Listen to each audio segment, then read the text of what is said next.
آل رسول الله بسم الله الرحمن الرحيم الفاتحة.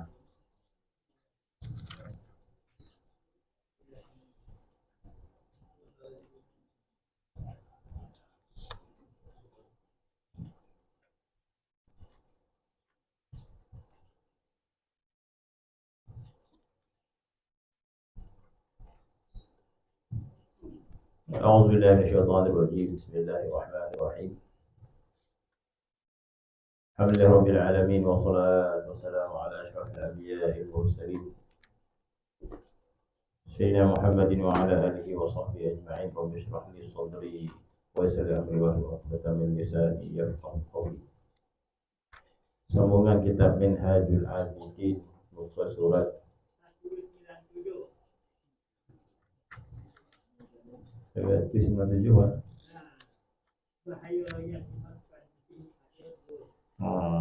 ya. Qala al-mu'allif rahimahullah wa nafa'ana bi'ulfi amin. Bahaya yang dimaksudkan di sini ada dua. Yang pertama, mampu atau tidak pekerjaan itu dilaksanakan. Yang kedua, kemungkinan timbul kerosakan, yakni kerosakan niat. Misalnya yang akan menimbulkan sifat ego, sombong. Ini kerana kita tidak tahu penyelesaian amal pekerjaan itu, apakah terdapat maslahat ataupun tidak. Yakni sambungan daripada perbahasan sifat tercela yang disebut sebagai tulul amal. Sebelum ini disebut di antara sifat yang tercela itu adalah tulul amal, yang dimasukkan dengan panjang cita-cita. Maka lawan pada tulul amal adalah qisarul amal ataupun qasrul amal, pendek cita-cita. Maka yang dimasukkan panjang cita-cita itu macam mana? Maka dibahaskan oleh ulama, apakah yang dimasukkan tercela panjang angan-angan. Kita banyak angan-angan kita. Angan-angan kita pada tahun 2 tahun akan datang, angan-angan kita 5 tahun akan datang. Bila orang berniaga, dia pasang angan-angan lah. Niaga, ni tak lama ni keluar bisnis subah ni. Jadi macam mana? Mari kita tengok apa dimasukkan tulul amal. Maka kata sebagian ulama, tulul amal itu adalah menginginkan hidup kekal. Menginginkan hidup kekal. Mari kita nak mati. Kata sebagian seperti itu. Dan ada juga menyebut tulul amal itu apabila seseorang menginginkan melakukan suatu pekerjaan pada masa yang akan datang tanpa sebut insya-Allah. Jadi kalau sebegitu, kalau ada insya-Allah, maka menafikan tulul amal. Jadi kalau orang tak sebut insya-Allah, maka dia kata tulul amal. Besok nak pergi Qadah lah. Besok dah cadang nak pergi Qadah. Maka jadi tulul amal. Tapi dia sebut insya-Allah. Kalau tak ada masalah besok tolak. Kata ulama sebegitu Maka katanya, sekiranya orang berkata esok saya akan ke mana, ke sini insya-Allah. Maka ini menafikan tulul amal. Dan sekiranya orang itu menyebut minggu depan saya pasti datang. Minggu depan dan datang. Maka itu adalah tulul amal, kata ulama. Tak pernah pula kita fikir itu dah. Kita sebut insya-Allah ni kadang-kadang ataupun kita sebut insya-Allah ni bila cakap dengan imam orang kawan tak ada insya-Allah. Contoh Jika imam, insya-Allah imam kawan tengoklah minggu depan dan datanglah. Gitu. Eh, eh. Jadi ada ulama menyebut bahawa kalau tidak menyebut insya-Allah maka itu adalah tulul amal. Maka tulul amal adalah satu sifat kecelaan. Bahkan disebut di sini adalah perbuatan maksiat yang kita tak perasan. Kenapa maksiat? Kata ulama, dia telah menetapkan perkara yang gaib. Sebab masa yang akan datang benda gaib, benda tak tahu. Jadi dia kata dan pastikan datang, maka dia telah menetapkan benda yang tak pasti, gaib. Maka disebut satu perkara maksiat, kesalahan. Maksiat maksud berdosa. Salah kita menyebut begitu kerana dia menetapkan yang gaib dengan beri kepastian. Sedangkan Al-Quran sebut apa? Wa ma tadri nafsum maza taksibu ghadan wa ma tadri nafsun bi ayyi ardin tamut. Allah Ta'ala berfirman, wa ma tadri nafsun, tak ada seorang pun yang tahu maza taksibu ghadan, apa yang berlaku pada besok hari, tak ada seorang pun tahu. Wa ma tadri nafsun, tak ada seorang pun tahu bi ayyi ardin tamut, di kawasan mana, di tempat manakah dia meninggal dunia. Wa ma tadri nafsun bi ayyi ardin tamut, tak ada seorang pun tahu dia meninggalnya di mana. Jadi benda semua gaib. Jadi kata ulama, kalau tidak menyebut insya-Allah, bermaksud dia telah menetapkan perkara yang gaib. Walaupun benar-benar berlaku. Seorang dan sampai di rumah kau. Tengok betul-betul sampai kan. Tetap juga dikira benda yang salah pada sudut. Mana adabnya jadi macam adab yang terlampau halus lah. Kita pun tak lagi benar lah, bondo tu lah, kamu curi pun. Kita yang salah ni belum nombor ekor tu salah. Mencuri tu salah. Tak sebut insya-Allah, tak adalah berdosa. Bagi kita macam tu, ya. Bagi orang yang memperhaluskan hubungan dengan Allah Subhanahu Wa Taala, maka adab jadi tinggi. Terpulang kepada kita. Kita nak beradab kepada Allah Taala ni adab yang kasar-kasar tu. Takkan insya-Allah dia tak ada warna. Yang penting kita tak ada curi kata orang lah. Jadi kita rasa macam tu. Mana adab kita adab yang kasar lah. Adab yang kasar dengan Allah Subhanahu Wa Taala. Terpulang kita nak punya. Sebab tu dengan Allah ada adab yang awam, ada adab yang lebih khas. Terpulang. Sebab itu ulama mengatakan tulul amal itu ada tulul amal awam, ada tulul amal khawas. Para salihin. Panjang cita-cita. Bermaksud kalaulah dikatakan orang awam itu tidak tulul amal, orang khawas belum tentu lagi. Dia lebih detail lagi. Itu maksudnya. Maka kata Imam Al-Ghazali rahimahullah, tulul amal terbagi kepada dua. Tulul amal bagi orang awam, iaitu menghindarkan daripada menginginkan hidup lama dan kekal hanya untuk mengumpulkan harta, menimbulkan kekayaan dunia, kemudian bersenang-senang dengannya. Ini perbuatan maksiat semata-mata. Yang kita faham tulul amal itulah dia. Yang dipahami kita tulul amal panjang cerita ni maksud orang tu bergerak nak tak macam tak nak mati. Kemudian angan-angan dia nak kesenangan dunia. Maka ini tulul amal. Tapi ini ta'arif kepada awam. Ya, itu juga tulul amal yang kita elakkan. Kita disuruh cita-cita kita ke akhirat. Lawan tulul amal segini, lawan kepada orang bercita nak hidup lama dan sebagainya, nak hidup senang di dunia semata-mata, maka lawannya kita ingat kepada akhirat. Terenang ke akhirat. Kehidupan akhirat yang lebih kekal, kehidupan akhirat yang lebih indah. Itu ubek dia.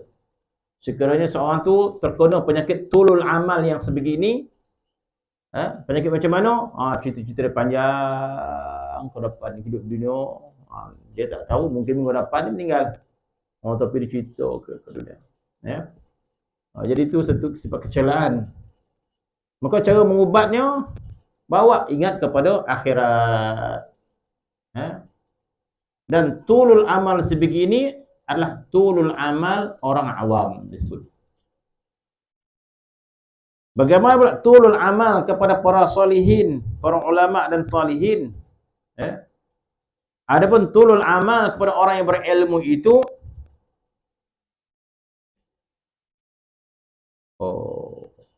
mana? Minta maaf, bukan macam tu maksudnya.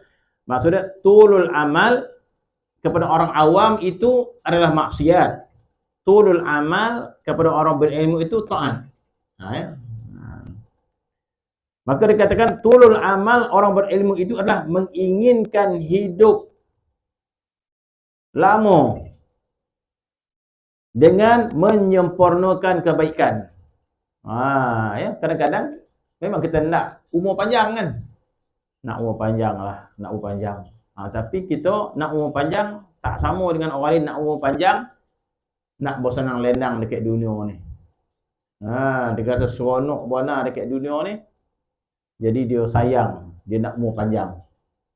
Ini tulul amal yang bukan dimasukkan. Tulul amal orang berilmu ni, dia nak umur panjang supaya bertambah taat daripada Allah Subhanahu Wa Taala. Kenapa nak umur panjang?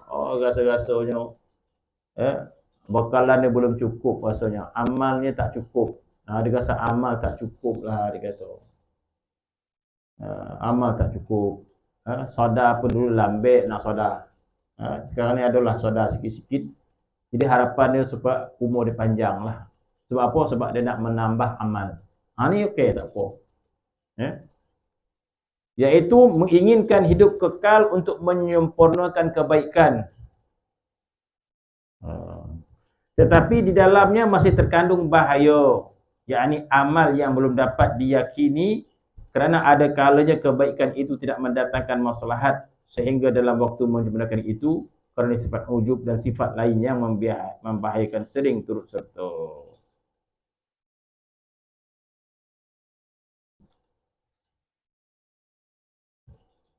Kemudian disebut bahawa lawan pada tulul amal adalah niat yang terpuji. Tulul amal maksud tulul amal dia menginginkan umur yang panjang, dia menginginkan usia yang panjang. Tulul amal tu panjang cita-cita. Tetapi disertai dengan niat yang terpuji lah. Kenapa nak umur panjang? Nak tambah taat, nak bertaat lagi, nak ibadat lagi. Tu dia kata. Kerana niat.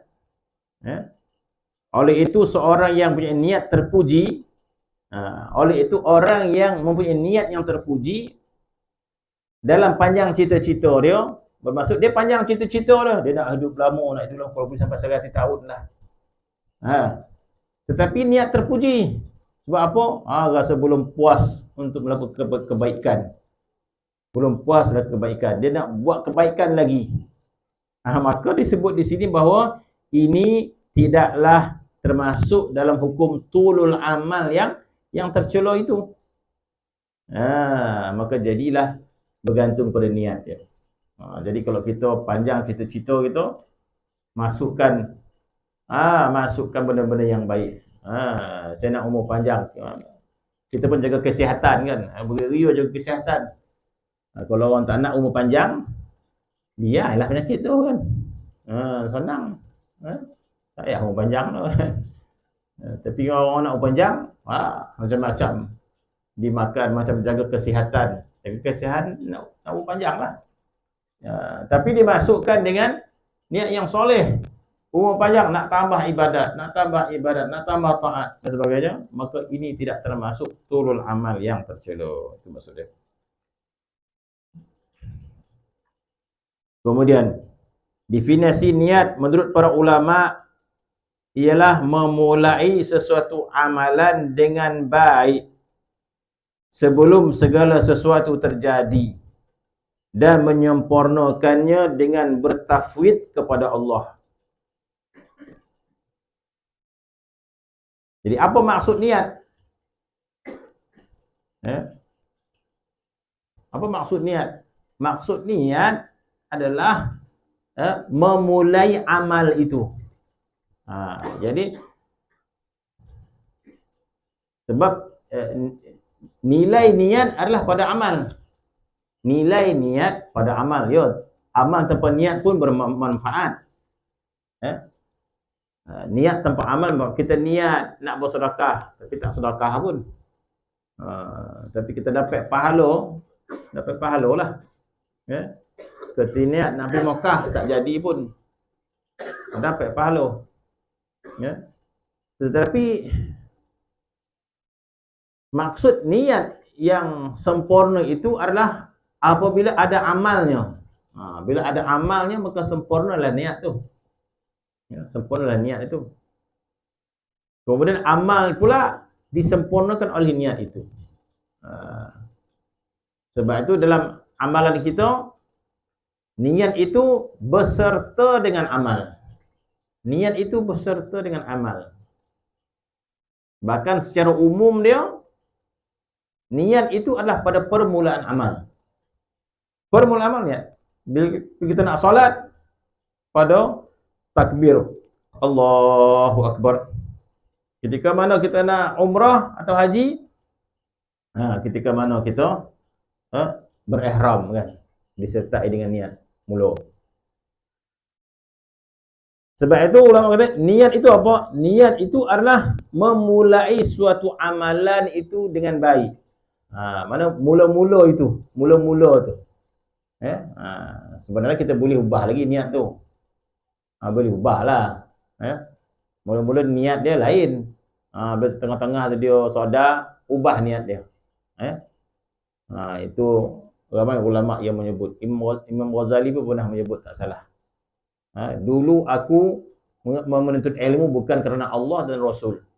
Tapi sekarang ini aku dah tukar niat itu, menuntut ilmu kerana Allah dan Rasul. Jadi niat-niat yang baik ini kita boleh tukar.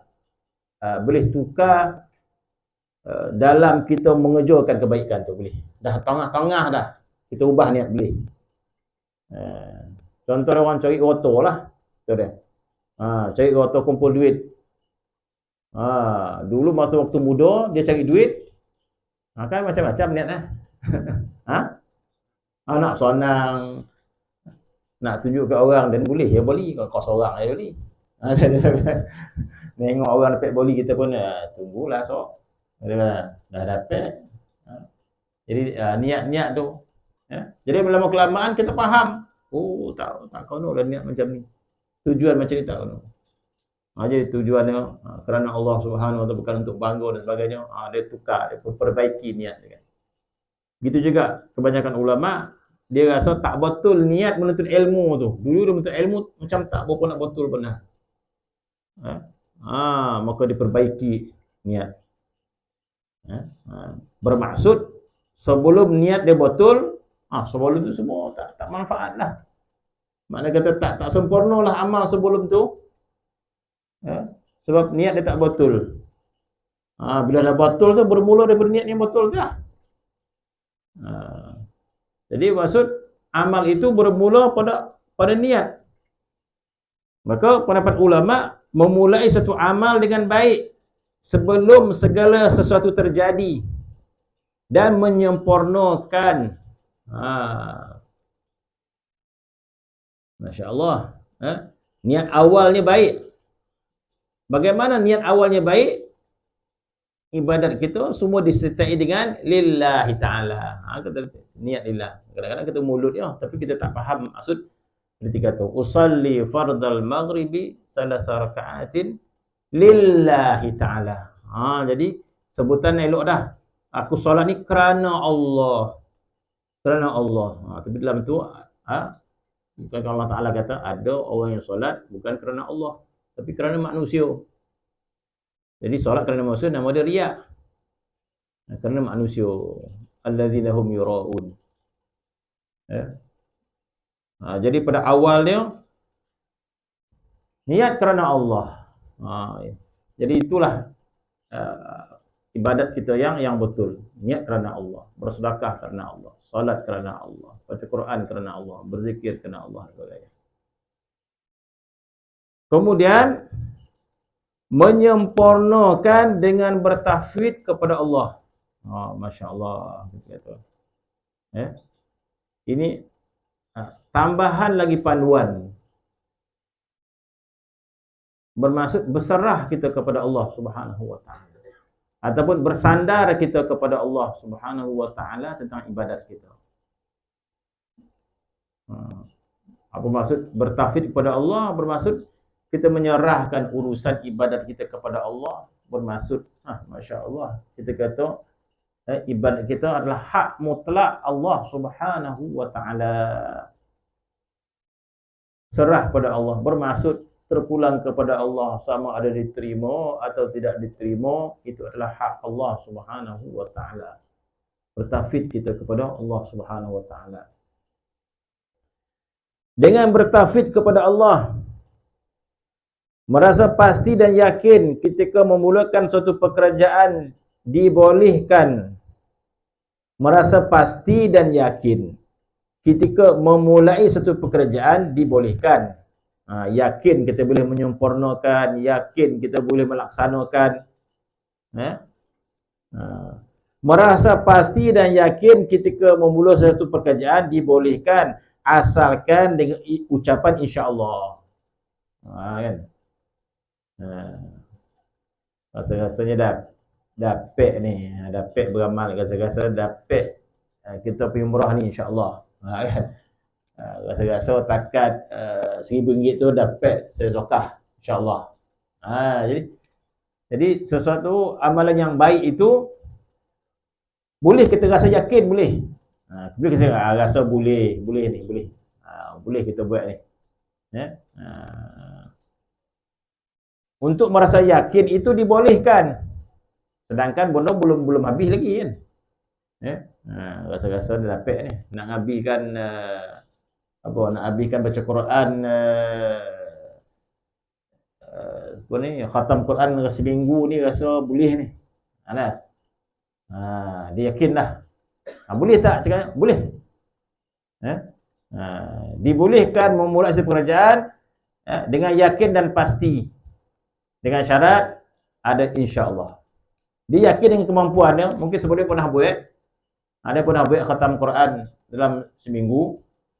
Orang lain mungkin tak pernah buat khatam Quran seminggu. Dia boleh buat. Jadi betul ni berapa lama nak khatam Quran ni? Seminggu lah. Iya ke seminggu? Rasa insya-Allah pasti insya-Allah. Ada insya-Allah. Insya-Allah pasti yakin ni saya rasa insya-Allah. Maksud kata boleh disertai niat itu dengan keyakinan melakukan suatu pekerjaan, asalkan disertai dengan insya-Allah. Kerana permulaan sesuatu pekerjaan tidak mendatangkan bahaya kerana baru dalam hati sahaja. Tapi jika selanjutnya mungkin akan mendatangkan bahaya, contohnya saat bakal menghadapi rintangan, timbul rasa riak, ujub akibat pekerjaan tersebut. Bahaya yang dimasukkan di atas ini. Boleh kita baca sini. Kenapa? Kerana permulaan suatu pekerjaan tidak mendatangkan bahaya. Apa tu yang tadi lah. Permulaan pekerjaan itu apa yang kita rasakan? Kita yakin dan pasti kita boleh menyempurnakan. Kita yakin kita boleh menyempurnakan. Sedangkan benda belum berlaku lagi, tapi kita yakin, mana kita yakin tu kita dah tahu dah akan datang keputusan dia kan. Kita boleh sempurnakan dalam masa seminggu. Sebab apa? Sebab kita tahu keyakinan kemampuan yang ada pada kita. Dan kita yakin. Sedangkan benda itu akan datang. Tadi disebut sertai dengan insya-Allah. Insya-Allah yakin boleh. Boleh insya-Allah. Kemudian dia kata kerana permulaan suatu pekerjaan tidak mendatangkan bahaya. Tidak akan bahaya. Okey. Apa yang dimaksudkan bahaya? Bahaya yang dimaksudkan di sini ada dua. Mampu atau tidak pelaksanaan. Jadi yang yakin benar-benar ni pada awal ni bahaya apa? Bahaya dia sama ada kita mampu melaksanakan atau tidak mampu melaksanakan. Jadi kita dah yakin benda yang tak pasti. Yang kedua pula, kemungkinan timbul kerosakan niat. Apa kerosakan niat? Dia rasa sombong. Sebab dia rasa dia boleh. Kan? Boleh tak pada? Boleh. Kata dia kan, boleh. Jadi kata-kata sebegitu tak perasan. Kadang-kadang ada timbul kesombongan dalam kata-kata tu. Mungkin maksud, takat dan boleh warna-warna lah. Benda macam ni, tak ada masalah. Orang lain boleh khatam tak ni? Seminggu. Orang lain semua tak dapat. Tuan boleh tak? Dekat seminggu. Boleh warna. Dia yakin. Bahaya dia apa situ? Bahaya takut ada keegoan. Keyakinan itu bahaya dia bila ada ego. Dia ego. Itu ya. Kemungkinan timbul kerosakan niat itu menimbulkan keegoan. Ini kerana kita tidak tahu penyelesaian amal itu. Kita tak tahu penghujung dia. Apakah terdapat masalah atau tidak. Oleh itu, dalam memulakan suatu pekerjaan,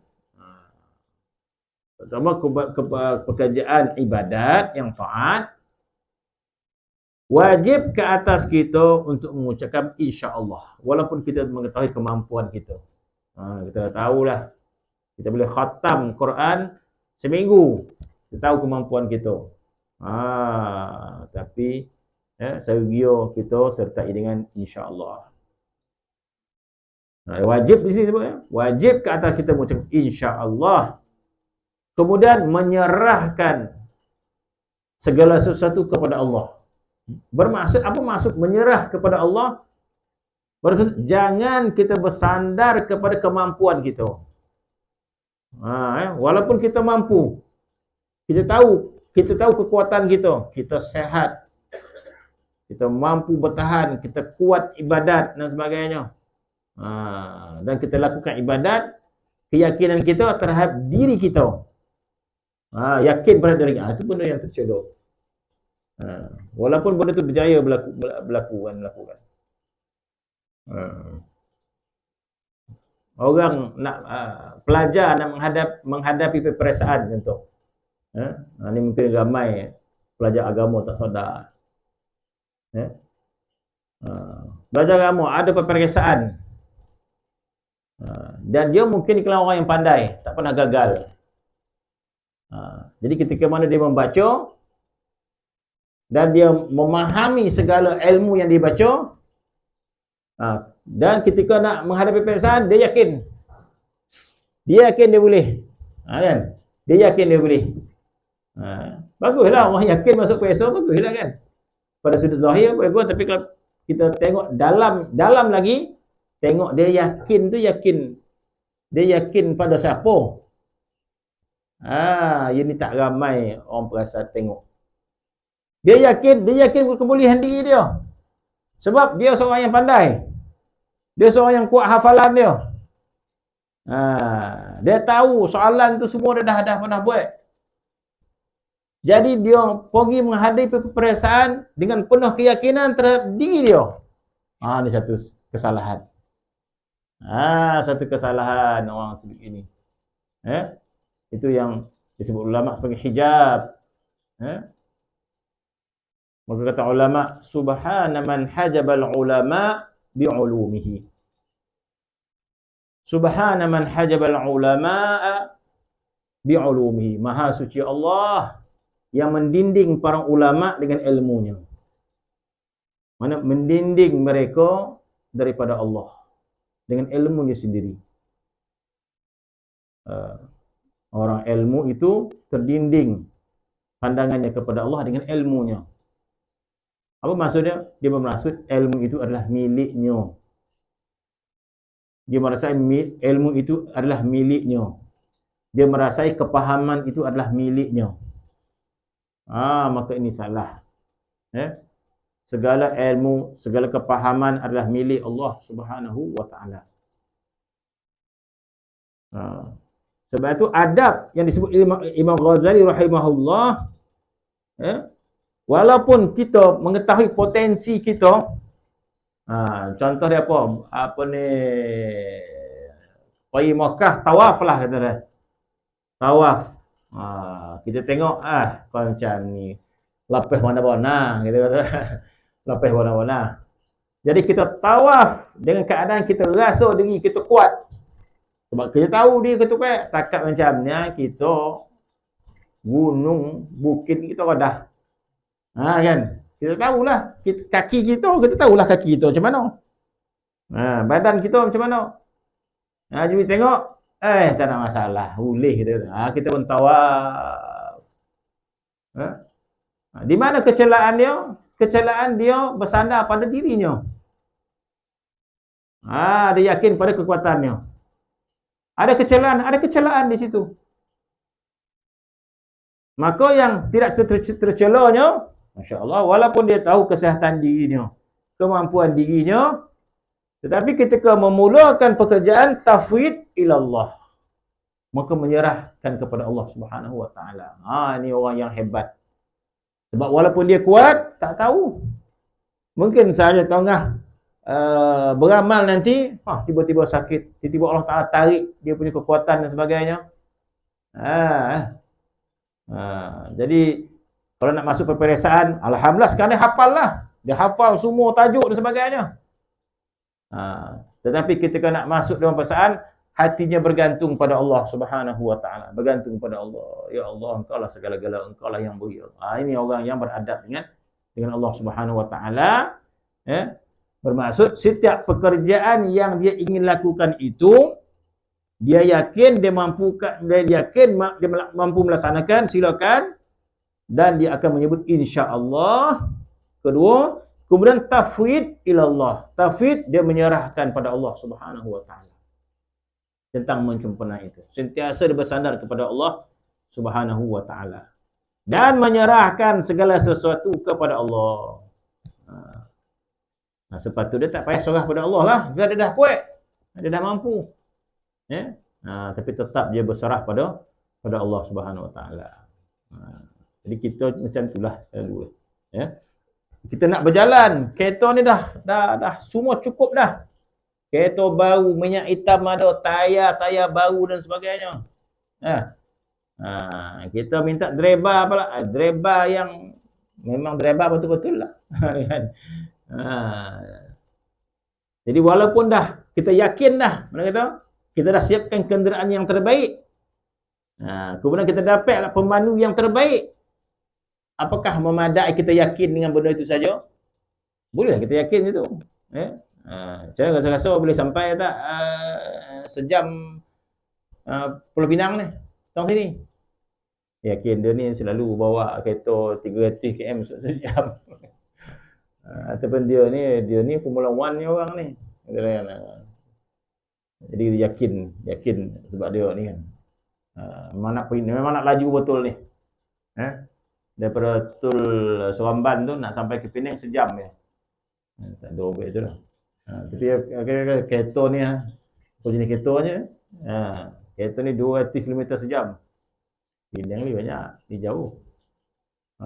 Kemudian pemandu memang ni kan. Kita pun naik. Yakin. Tengoklah orang, tengoklah kereta. Maka itu keyakinan yang salah. Boleh kita yakin. Yakin tak boleh sampai ni. Yakin, kereta pun laju ni. Takat 200 km sejam tu dia boleh. Berapa pemandu pula? Ini pemandu andal ni. Tetapi dalam masa itu juga hati kita bersandar pada Allah Subhanahu wa taala. Itu beza orang beriman dengan orang yang tidak beriman. Orang tidak beriman, dia bersandar pada makhluk semata-mata. Bersandar makhluk. Naik kapal terbang. Tengok terbang mahal ni. Baru. Ya, semua-semua. Jadi, pilot pula, dah pengalaman. Jadi, yakin. Tu orang tak beriman, itulah. Yakin. Orang beriman tak sebegitu. Orang beriman, dah memang kita berhak untuk rasa yakin dengan sesuatu. Itu berhak. Taklah kita nafikan. Kita naik bas. Kena pilih bas ni. Ada pemandu yang gila-gila sikit. Ada pemandu yang ikut peraturan. Yang seorang pemandu tu jaga-jaga tu. Dia double line dia apa ya. Jadi kita pula tak penting ya Allah Taala jaga. Barilah dan siapa pun tak penting dah. Tak boleh. Kita pun tengok juga. Boleh pilih. Mana kata kita nak cari kenderaan yang elok, pemandu yang elok. Tu kono. Tak boleh kita apa dah. Tetapi bila dah ada tu, tidak pula kita bersandar pada benda yang ada tu. Habis kita bersandar pada Allah Subhanahu Wa Taala. Itu maksud dia. Kalau diumpamakan dengan amal ibadat, kita tahu kita mampu melakukan ibadat yang kita ingin kerjakan. Contoh pergi haji lah. Kan? Alhamdulillah badan sihat dan sebagainya.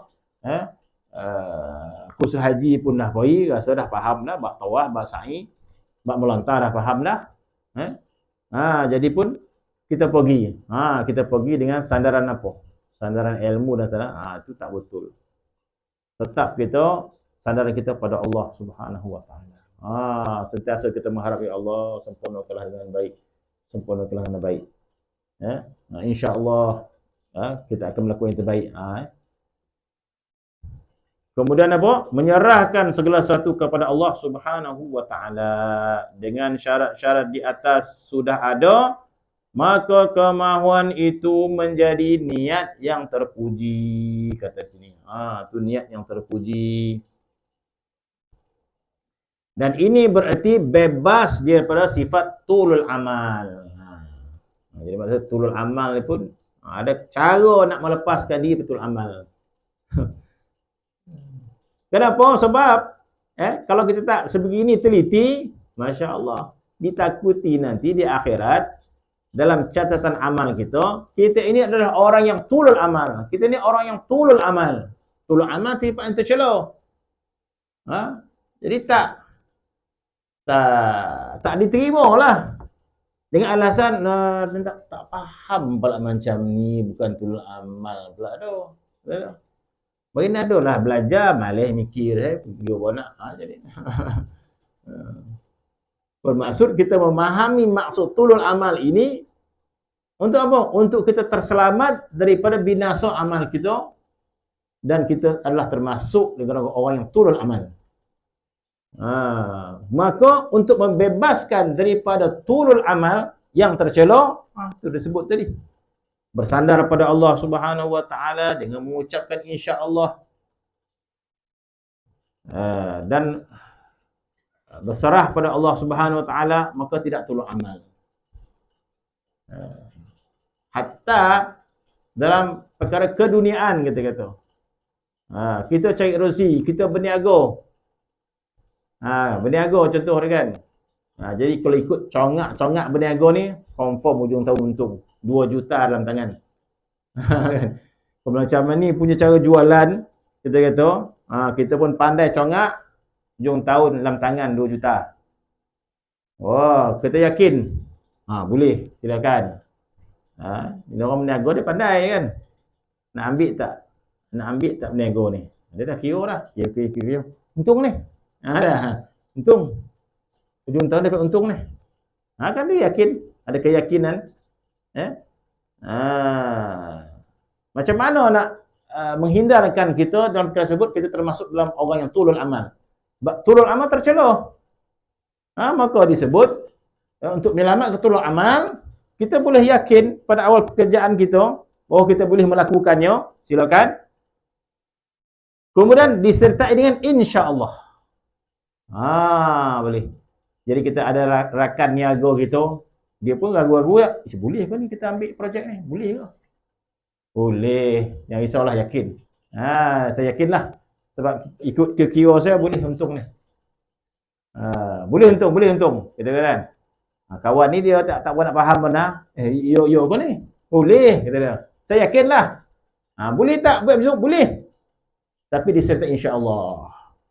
Ya betul keripik untung ni. Main habis duit kan. Yo untung. Dia nak kira dah. Ya untung, insya-Allah. Dah pada insya-Allah. Dah menyelamatkan betul amal. Kita boleh untung ni. Betul ke? Iya, saya dah kira dah congak-congak. Saya yakin dapat untung, insya-Allah. Okey, satu. Kemudian ketika mengerjakan pekerjaan tersebut, kita bergantung kepada Allah. Walaupun congak-congak kita dah betul dah. Congak-congak kita dah betul, tetap kita bergantung kepada Allah Subhanahu Wa Taala. Ada orang tak bergantung kepada Allah. Dia buat sendiri, akhirnya memang dapat keuntungan tu. Tapi keuntungan yang tercela. Halal ni, bukan perkara haram, benda yang halal. Ini cerita halal. Kalau merancang mencuri, awal-awal dah haram lah. Kita nampak bank lah. Boleh ke ni? Boleh insya-Allah. Ada insya-Allah dah. Habis je dah. Kita serah Allah Ta'ala. Kalau dapat korang tangkap macam mana? Tawakal Allah Ta'ala. Ada tawakal dah nak nampak. Jadi tak boleh, tak dikira terpuji dah. Sebab awal-awal lagi harta haram kan. Awal lagi harta haram yang nak buat. Nak merampak. Kan? Lepas tu insya-Allah, boleh ke ni? Insya-Allah, boleh. Kita senapang semua dah siap dah. Insya-Allah, adalah insya-Allah boleh ke ni? Insya-Allah, tawakal Allah Taala, tawakal lah. Tawakal. Ada tawakal lah. Nak merampak ada tawakal lah. Tapi tak diterima sebab awal-awal lagi harta haram. Yang kita berbahas ini benda yang halal. Bermaksud benda yang halal itu masih ada kecelaan dia. Jadi kalau orang tak ambil kira, dia tak kira lah dah. Kira benar, kita bukan merampak, berniaga. Tak kira benar lah. Pulang lah. Tak kira benar, benda-benda macam tu dah. Ini benda yang harus, benda perbuatan yang harus diperhalusi bagi orang yang tak lah. Untuk apa? Ditakuti pekerjaan yang halal itu masuk dalamnya sifat tulul amal yang tercela. Bahkan dalam tasawuf kita menyebut tadi tulul amal itu maksiat. Jadi benda yang halal dalamnya ada maksiat yang batin. Yang hanya dalam ilmu tasawuf saja berbicara benda tu. Kalau nak bacalah. Kalau tak nak baca, pokok di situlah. Macam tu, bona, kira dah, kata payah bona lah pula. Belasah lah, bukan mencuri. Tu. Bermaksud, walaupun satu pekerjaan yang halal, maka dibimbangi, kata Imam Al-Ghazali rahimahullah, termasuk dalamnya tulul amal. Maka bagaimana untuk menyelamatkan kita daripada tidak termasuk dalam orang yang tulul amal tercela itu? Maka yang pertama dia, kalau kita meyakini pekerjaan tersebut, maka hendaklah disertai dengan insya-Allah. Insya-Allah. Boleh ke kita berniaga ni? Dapat untung tak ni? Boleh. Beli saham ke kan? Saham halal lah. Kalau saham haram, awal-awal lagi dah haram lah. Boleh ni saham Toto ni. Untung, kita kata. Untung, insya-Allah. Ada insya-Allah boleh ni. Lepas tu, beli je lah. Toto ni, kita beli 2 juta. Boleh untung lah, insya-Allah. Ada insya-Allah. Halal kan so ni. Lepas tu, macam mana? Insya-Allah, sorah kepada Allah Ta'ala. Pergi belum lebih ekor, kek bahau tak? Macam mana boleh dapat tu ni? Sorah Allah Ta'ala lah. Ada tawakal dia. Tapi tak ke mana lah. Sebab benda tu dah haram. Awal-awal kan. Tak boleh nak dihalalkan lah. Mana benda yang awal-awal dah haram, tidak boleh dihalalkan dengan insya-Allah. Tidak boleh dihalalkan dengan tawakal kita kepada Allah. Tak boleh dah. Rezeki yang haram, nak tawakal tak boleh dah. Malam ni kita mencuri lah rumah sebelah. Ikan kau nak tangkap kan, tawakal Allah Ta'ala lah. Oh, ada tawakal Rasa-rasa elok kerja kita ni kan. Tak boleh. Ya. Itu awal-awal lagi ditolak. Yang dibicarakan adalah pekerjaan yang halal. Berniaga, saham yang halal. Contohnya, saham halal okey lah. Ya. Kita beli saham. Kita belilah saham ni. Boleh untung ke ni? Saya yakin lah boleh untung ni, insya-Allah. Bila ada insya-Allah itu menafikan tul amal. Kalau tak ada, saya yakin ambil ni, dia naik ni saham ni. Habis beli. Tak ada insya-Allah, maka termasuk unsur tulul amal. Kemudian pula, yakin ke beli? Yakin kawan saya ni dia dah 30 tahun main saham, tak pernah rugi. Dia yang suruh ni. Jadi, kalau dia dah suruh, percayalah kita. Jadi dia percaya pada orang kan. Memang dia pakar betul. Hatta dia dapat untung sekalipun, maka harta itu harta yang tidak barakah. Harta haram ke? Tak. Saham yang betul. Saham yang halal. Saham sama halal, perniagaan halal. Dapat untung. Tapi dalam pandangan tasawuf dikira tercela. Tercela bukan pada harta tersebut. Tercela kepada sifat hatinya yang tercela. Sampai macam tu sekali kau nak tengok. Sekali nak tengok kan. Maka untuk menafikan tulul amal, yang pertama keyakinan berasaskan insya-Allah. Kemudian perbuatan itu adalah perbuatan yang tafwid, kita serah pada Allah Subhanahu. Kita buatlah yang terbaik, untung tak untung kita serah pada Allah Subhanahu wa taala. Kita buatlah yang terbaik, buatlah yang terbaik. Dan kerana hati bergantung pada Allah Subhanahu, berserah pada Allah. Akhirnya kita dapat untung, harta yang halal, maka pekerjaan kita adalah pekerjaan yang terpuji. Itu maksud dia. Termasuk apa pun. Ada orang belajar bersandar pada pandai dia. Dapat dia A. Tapi bila kaji-kaji balik, dia bersandar pada kepandaian dia. Dia pandai sebagainya. Dia yakin boleh ke jawab besok ni. Itu masalah. Saya nampak nombor 1 dalam kelas ni daripada darjah 1 marit ni. Jadi bila besok dia tak ada nak minum air asid dah. Dia dah bersandar. Dapat dia berjaya, pandai dia. Maka kejayaan ni kejayaan yang tercolok. Yang seorang lagi, dia berjaya juga, tapi penuh sandaran dia kepada Allah. InsyaAllah, kalau diizinkan Allah berjaya. Kemudian dalam keadaan dia belajar, sentiasa dia berserah pada Allah dan sebagainya, maka jadilah dia orang yang terpuji. Maka katanya, apabila dia menyerahkan sesuatu kepada Allah Subhanahu wa taala, dan jika syarat-syarat di atas sudah ada, maka kemahuan itu menjadi niat yang terpuji. Maka ini bermaksud dia bebas daripada sifat tulul amal, beserta dengan bahaya-bahayanya. Jadi maksud bosannya faedah bila kita bersandar pada Allah Subhanahu wa taala. Bosannya faedah bila kita bersandar pada Allah Subhanahu wa taala. Walaupun pada zahir dia kita yang melakukan, tetapi kita bersandar pada Allah Subhanahu wa taala.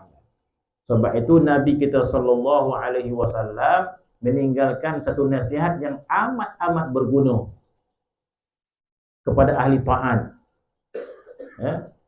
Sebab walaupun ahli taat belum tentu selamat, ibadat dia itu belum tentu selamat. Maka Nabi memberikan satu nasihat. Maka apa kata Nabi? Nabi kata tidak ada seorang pun masuk syurga dengan amalnya. Sebelum tu Nabi kata semua orang akan masuk syurga dengan rahmat Allah. Semua orang masuk syurga dengan rahmat Allah. Tidak ada seorang pun masuk syurga dengan amalnya, amal taatnya, amal ibadatnya. Tidak ada seorang pun masuk syurga disebabkan amal taatnya. Apa maksud kata-kata Nabi ini? Kalau orang cetek faham dia, malih dia beramal. Kalau orang cetek faham dia, nongah habis ni, malih beramal dah. Sebab apa? Beramal pun belum tentu masuk syurga dah. Ataupun orang jadi alasan, kenapa kau maksiat ni tak taat?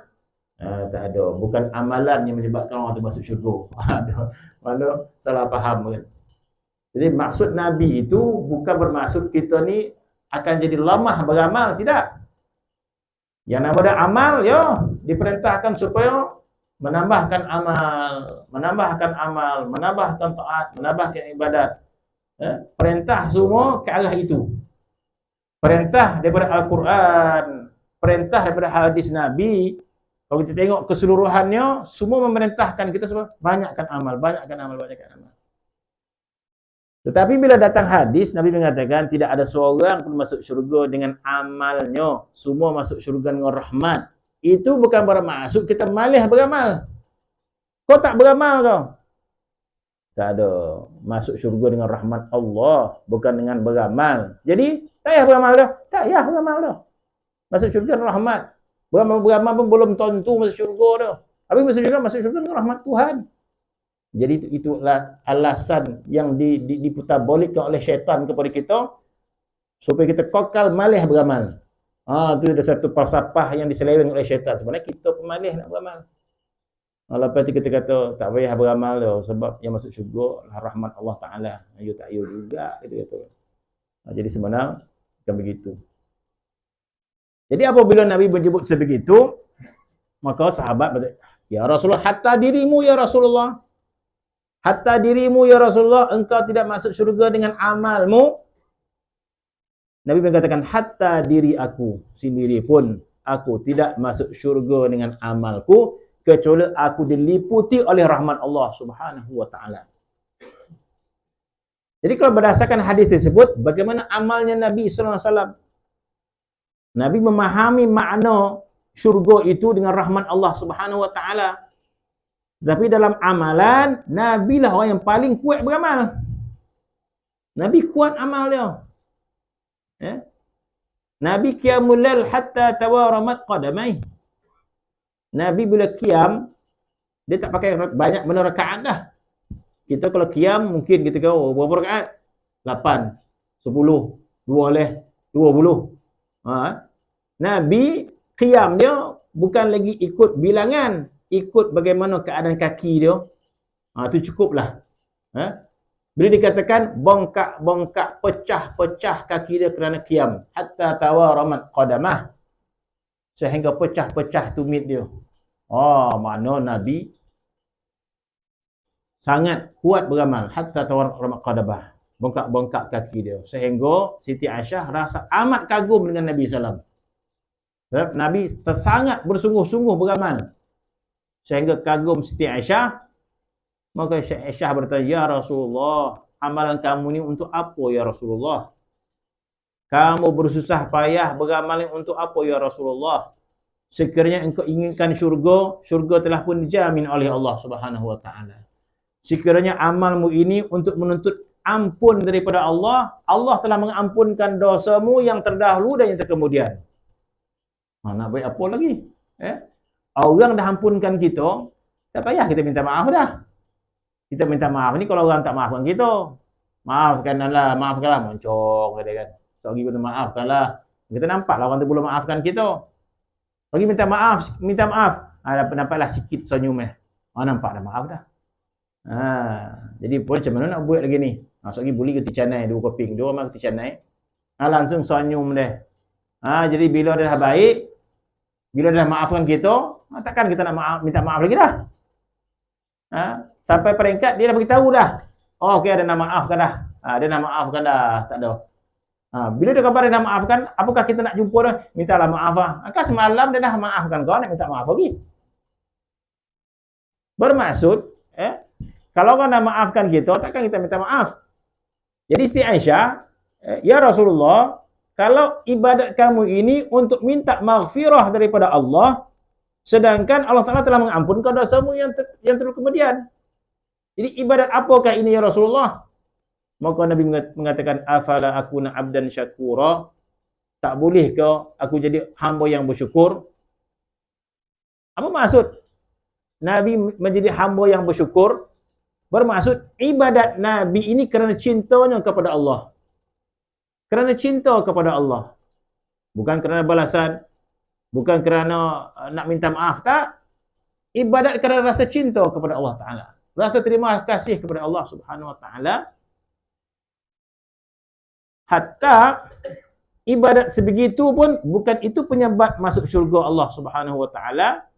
Masuk syurga adalah semata-mata rahmat daripada Allah Subhanahu Wa Ta'ala. Jadi bermaksud bersandar juga kita kepada Allah Subhanahu Wa Ta'ala terhadap ketaatan yang kita lakukan terhadap Allah Subhanahu Wa Ta'ala.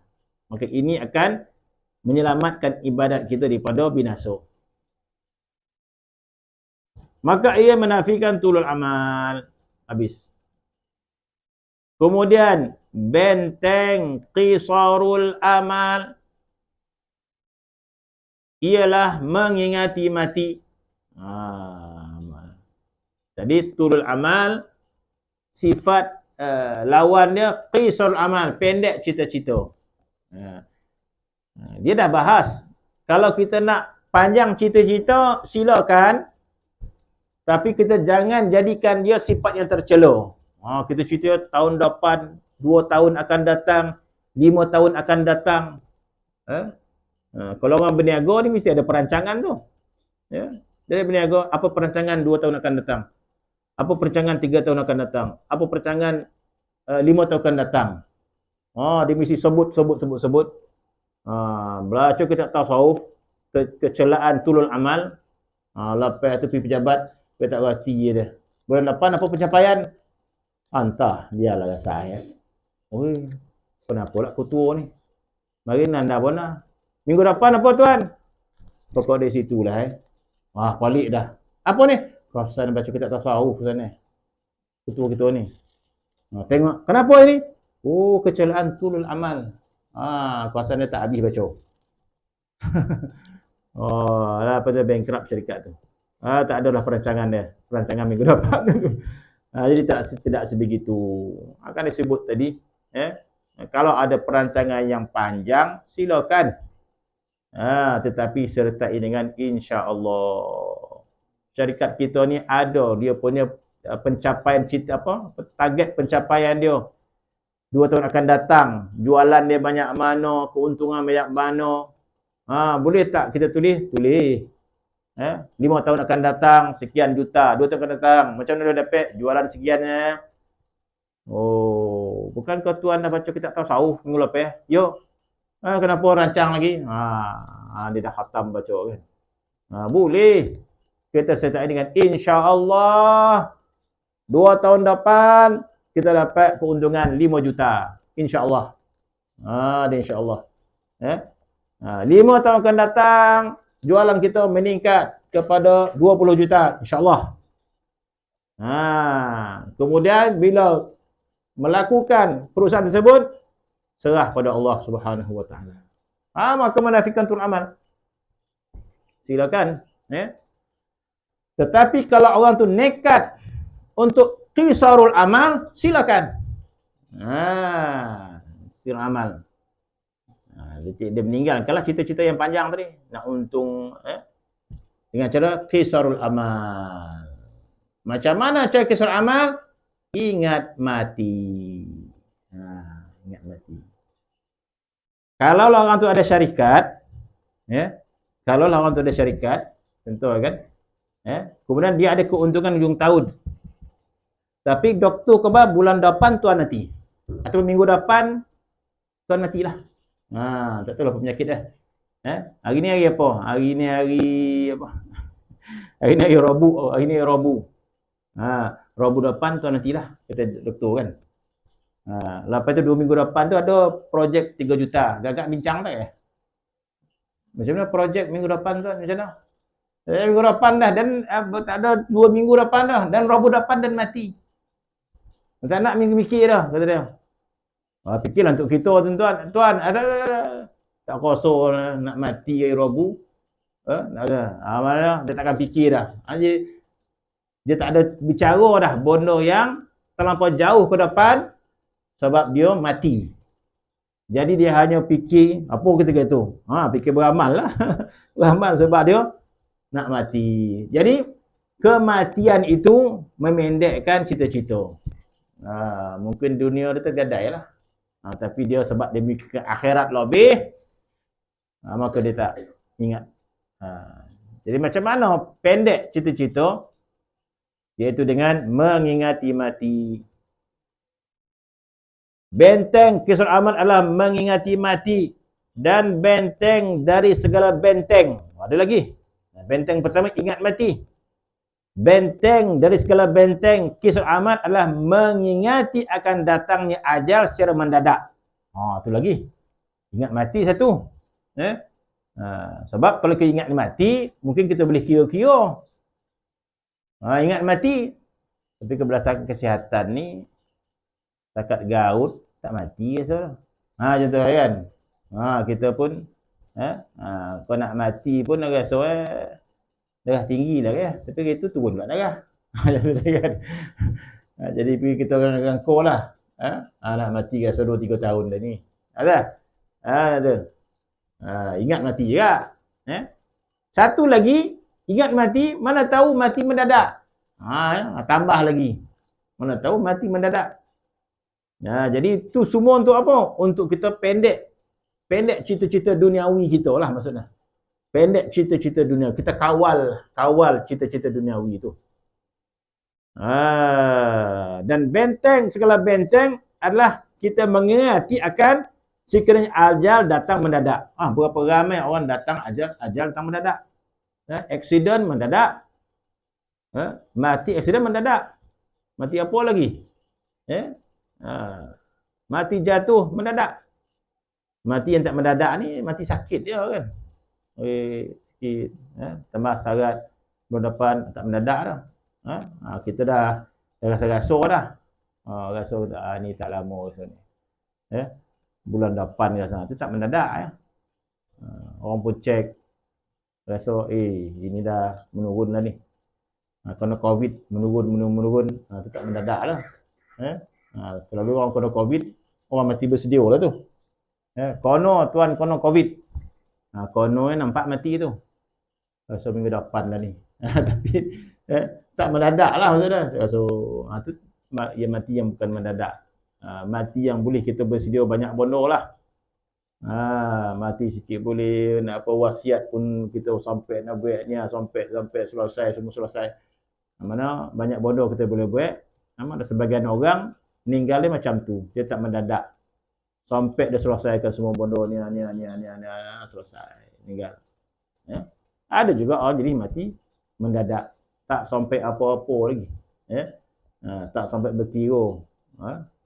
Tengah seronok dengan dunia mendadak. Tengah terolak mendadak. Meninggal. Tengah tengok bola mati. Jadi kalau tengok bola kau ingat mati. Kok mati mendadak ni parah ya. Berapa ramai orang mati. Runtuh stadium mati. Jadi kau nak fikir juga. Suka-suka pun kau nak. Kok mati mendadak. Mati yang gitu. Maka benteng segala benteng adalah mengingati akan datangnya ajal secara mendadak. Ini kerana kadang-kala ajal tiba ketika seseorang itu dalam keadaan lengah. Masya Allah kita kata. Ini yang sepatutnya kita takuti dan kita bimbangi dan kita berdoa berharap pada Allah Subhanahu Wa Taala. Hendaklah kita bimbang. Bimbang apa? Bimbang kematian kita ketika mana dalam kelalaian.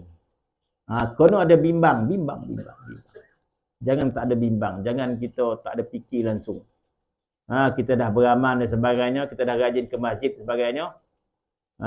Tak, kena bimbang. Sebab yang nama dia mukmin ini, Nabi sebut al-imanu yazidu wa yanqusu.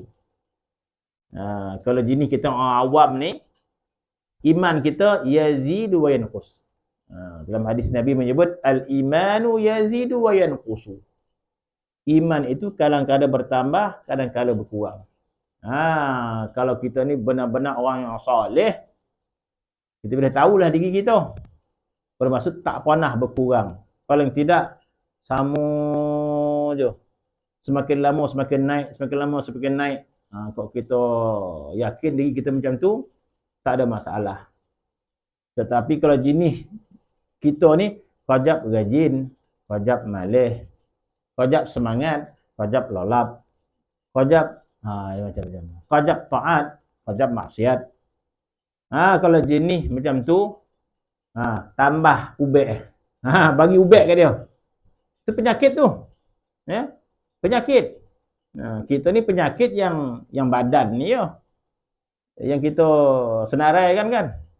Ini penyakit tu. Ya? Penyakit kita kojab lalai, kojab taat, kojab elok, kojab taat. Itu penyakit.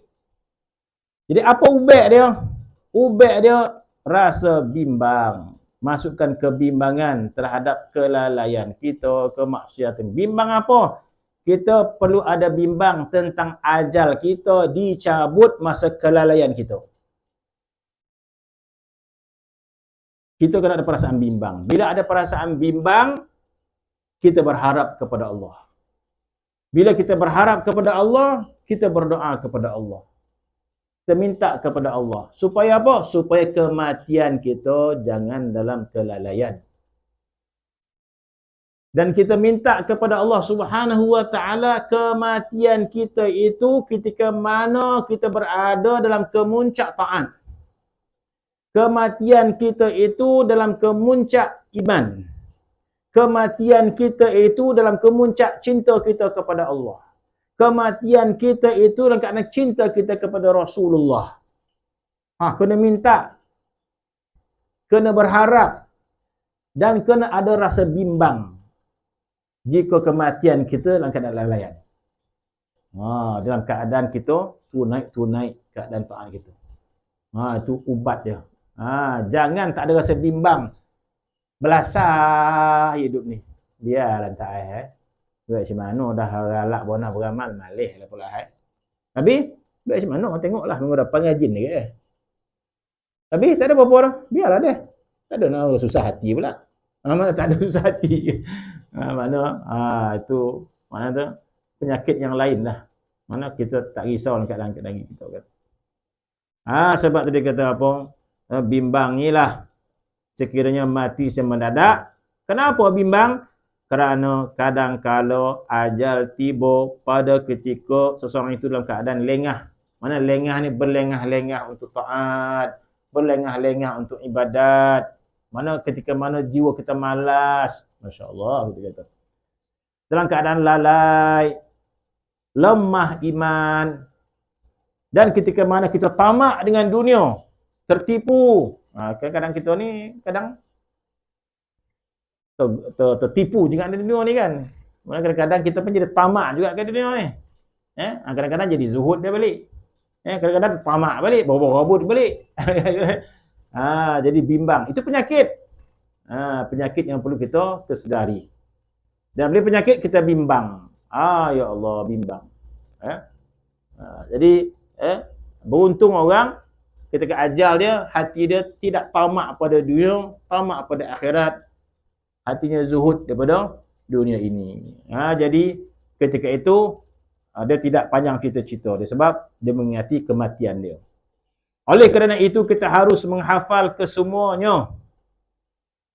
Oleh itu kita harus menghafal kesemuanya dan mengamalkan ia dengan sebaik-baiknya. Janganlah kita mensia-siakan waktu hanya untuk berdebat dan berbantah-bantah. Sampai ke situ. Kemudian tajuk seterusnya, adapun sifat hasad. Ada tajuk lain dah. Kita hanya membaca sifat tulul amal. Sampai habis kita membaca. Adapun sifat hasad, wallahu ta'ala alam. Sambung akan datang. Bismillahirrahmanirrahim. Alhamdulillahirabbil alamin wassalatu wassalamu ala asyrofil anbiya'i wal mursalin.